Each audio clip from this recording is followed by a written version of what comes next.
Magandang umaga mga ka-happy hour. Narito ang mga balita para sa MBC TV Network News Update, 9 AM edition.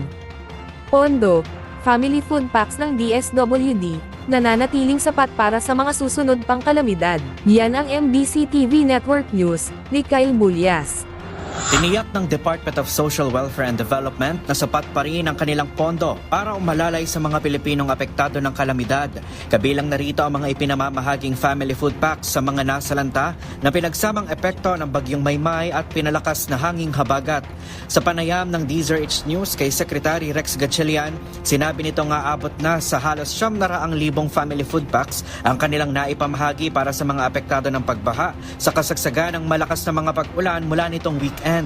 Patuloy pa rin aniya ang kanilang pamamahagi ng tulong gayong nakararanas pa rin ng mga pag-ulan ang malaking bahagi ng Luzon. Ipinaliwanag naman ni Gatchalian na kumukuha rin sila ng pondo sa Quick Response Fund ng Office of the Civil Defense. Nagsisilbihan niya itong replenishment fund sakaling kailanganin ng ahensya ng karagdagang pondo.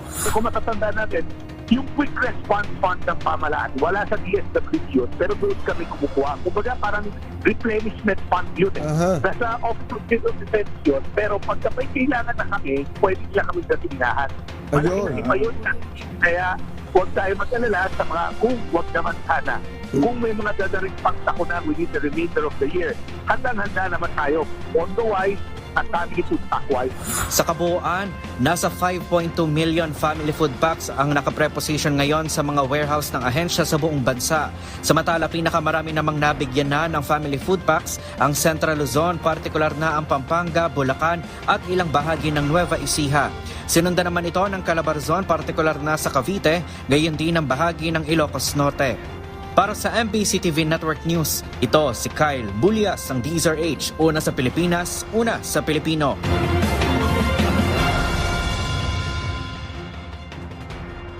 Samantala, PBBM, nais iwan ang kultura ng pag-unlad at nation building pagsapit ng 2028. Nais ni Pangulong Ferdinand Marcos Jr. na iwan sa pagtatapos ng kanyang termino sa 2028 ang isang kultura na patuloy na pag-unlad at nation building, kasama ang mas mataas na tiwala ng publiko sa pamahalaan.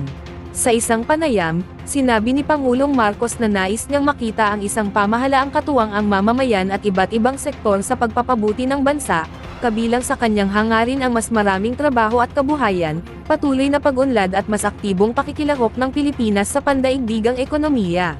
Binigyang diin din ng Pangulo ang mahalagang papel ng mga lokal na pamahalaan sa paghahatid ng serbisyo, dahil mas alam umano ng mga ito ang kalagayan at pangangailangan ng kanilang mga komunidad. Ayon kay Marcos, mas napapalapit sa mga tao ang pamahalaan kapag mas napalalakas ang mga local government unit. Sinabi ng Pangulo na hindi niya inaasahang magiging perpekto ang kanyang pamamahala, ngunit umaasa siyang makapagtatapos siya ng termino na may makabuluhang ambag sa pag-unlad at pagpapatatag ng bansa. At yan ang mga balita para sa MBC TV Network News Update, 9 AM edition. Abangan ang mga susunod na balitaan mamaya, para sa 10 AM edition.